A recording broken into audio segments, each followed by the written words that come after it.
Welcome to part 3 of the tutorial, professional retouching. And what we're going to look at in this is just balancing up the light in the photograph. And in some cases, light gives you dimensions, shadow gives you dimensions of the face. But in this case, I've got quite a high key object there. And what I want to do is to put more light onto the right hand side of the image as we look at it. So that the hair and this part, the shadow in this side of the face, I want to sort of neutralize and make it look much more like the left hand side. You can see the light's coming in from the left hand side, and we just want to lighten up the right hand side of the image. Now, to do that, we're going to use the layers, and we're on the soft light layer. I'm going to add an adjustment layer, and we're going to use curves. Okay, now I'm just going to close this down and go back to my layers. So there's the curves. And what I'm going to do on this is, first of all, I'm going to invert the layer mask. So we click on the layer mask there on the white block.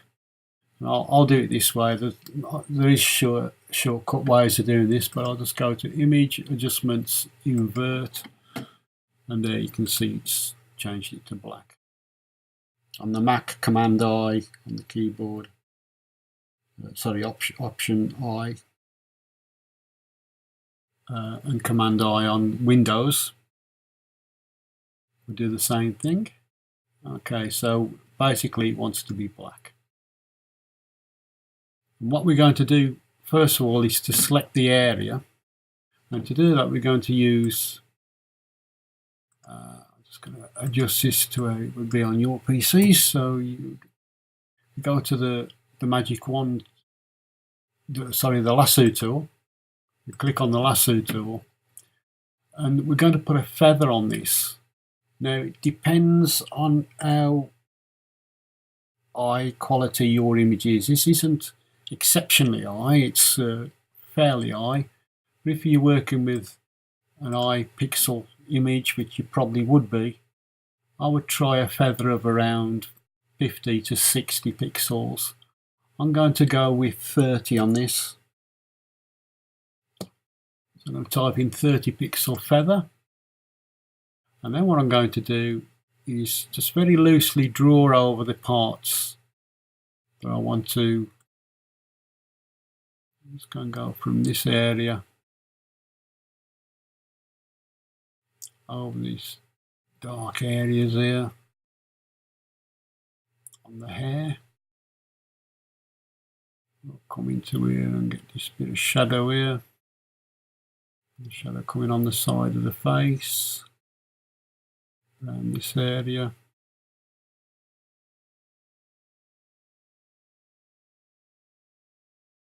I'm just drawing loosely over this area, the shirt even, and the hair. Something like that. So you can see I'm just going over those areas. Probably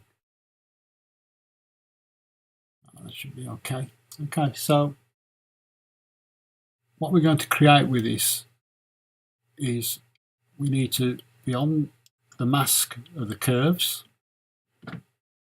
We want to change the foreground color to white, and we just use the bucket tool and click inside this area. You see on the mask now that is white, and what that means is only this part of the image will be affected when we use the curves. So I can get rid of the selection now. There we go. We just double click on the curves to bring them up, and I'll just go to the middle, click, and I'm going to drag that up just very slightly. And you can see I've now balanced up the shadow. So if we go back to the layers, that's before and that's after. If it was a little bit too much, you could always use the opacity and bring it down slightly. So it's about 80% on mine. We've now balanced up that light and got a more even light all over the image. Everything we have done has been very slight, and I think that's important. You know, slight changes make big differences from the original image, and this is a professional way of working. You can see using the feather, you think, oh, you know, it's not going to look right doing that, but using that feather gives it a really soft edge, so that large feather, so it doesn't affect it too much until we start getting really high, and then, you know, so it gives it a nice way. You haven't got to be critical, just need to drag over the darker areas, and as you adjust, it will feather out nice and softly so it doesn't look unnatural. So that's the purpose of using the feather and using that technique. Now, the next stage is going to be using another adjustment, and we're going to use photo filter, so it looks like a little camera there on the adjustment layers. And we click on that, and straight away it comes up with the warming filter, which is the one that we're going to use, and the opacity is about right. We want it at about 25%, so I'm just going to close that, go back to my layers, and I'm going to invert this again. So remember the way you've done it before for the previous layer. I'm just going to press Command I on my, or Option I, and do it that way on the keyboard shortcut. Okay, so we've now got that selected. It's black, we're on the mask. And what I want to do on this, I only want the effect actually on the skin areas, and probably on the hair a little bit, but she's got blonde hair. So I'm going to use a paintbrush, making sure we're painting in white. I'm going to adjust the brush, make sure it's soft. So I'll take the hardness down to 0. Adjust the size of the brush, making sure we're at 100%. I'm just going to paint over the skin. What I want to miss out is the eyes, because we don't want to tint the eyes, we don't want to tint the teeth. We're just adding a bit more of a tone to the skin.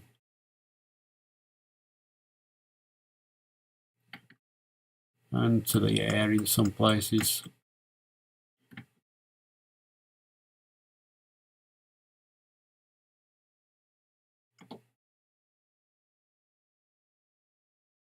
So again, all these changes are very slight. We just hide that. Very slight change, but it just gives a nicer tone to the skin. So we don't go over the teeth, we don't go over the eyes. And there is our little correction of the skin there, just to give it a nice tone.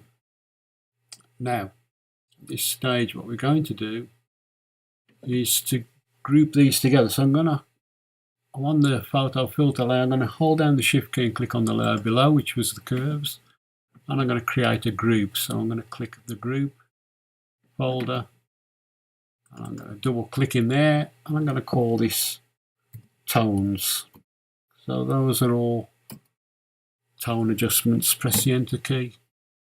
So we've got everything nice and tidy. We've got our help folder, we've got our tones folder, and I can take those off all together then in simply one click.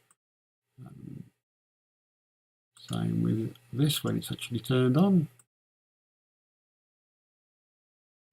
So if you want something really zany, you can turn that on. There you go. So that was our help folder. And now we've got a tone folder with all our tones inside that we can simply click and turn on. So you can see how we're now progressing and we're getting closer to the finish. Now the next part I'm going to do is some sharpening, and to do that I'm going to go down to the edit layer. So this is the one with all the editing. I remember below that we've got our original layer. So I'm going to duplicate this, right click, duplicate the layer, and I'm going to call this one sharpen. Click on OK. Now what I'm going to do is I'm going to turn off or hide the layers above it for the time being while I sharpen this. So I'm on the sharpen layer and we go to filter, other, high pass. Now the reason I've turned off the layers above is you would not see this in this way if we'd left them on. It would look completely different. So we've turned off all the layers above for the time being. We can now adjust this. Now what we're trying to get is a bit like a slate effect where we can just see if I drag this all the way down, it's just totally grey, and I'm just bringing that up slowly until we start getting a few of those little lines coming in. So in this case about 3 pixels. I'll click on OK. Then what we do is we change the layer mode to soft light. And what that will do is sharpen the image. Now if we double click the zoom tool there and zoom in, you'll see, especially on the eyes, that we have now got this sharpening. And that effect is quite nice, but not so much on the skin in a lot of cases, especially on ladies. We don't want to sharpen the skin. So what we're actually going to do on this is create a mask. So I'll click on the add layer mask there. What we'll do with that is just paint out. So I'm going to use a black brush. I'm just going to paint out the skin areas and any other areas that I don't want sharp. So it looks quite nice on the air. We don't want it on the skin.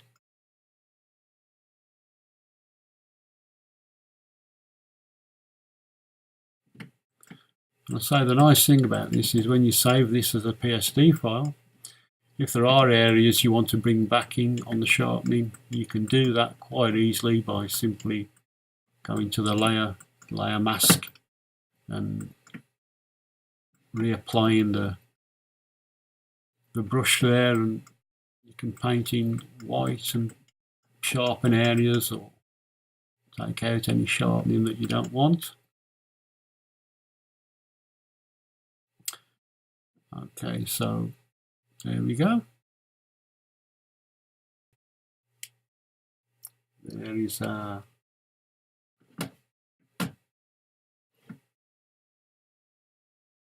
image. I'm just going to click on the other layers now. Don't want that one, obviously. You can hide those. And there is our image, sharpening, soft light effect. We've got the tones, and I think you'll see that we've almost completed the image. There's just one little thing though. What if the customer wanted this in black and white? So I'm going to go to the tones layer there. I'm going to create a new layer. I'm going to double click this, and I'm going to change the blend mode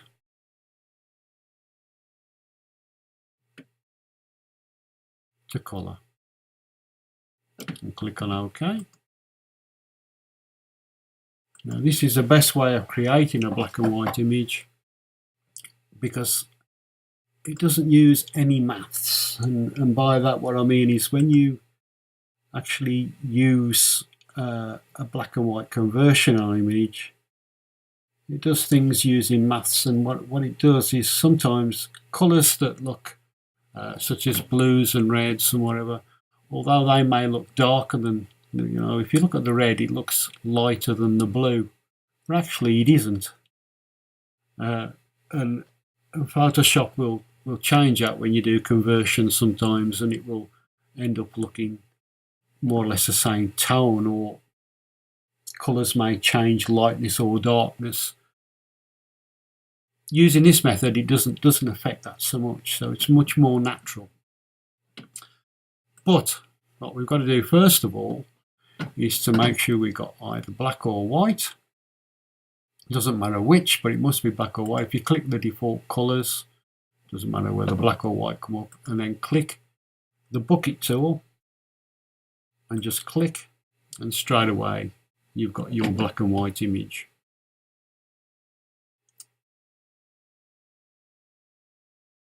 Okay, and I think that's almost completed the actual image.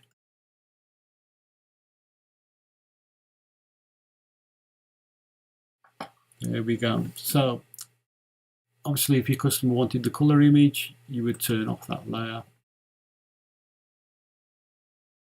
and you can turn it back on if you want the black and white. You've completely revamped the picture. Okay, I hope you enjoy that. I hope you learnt a lot, and goodbye from Les Arnott.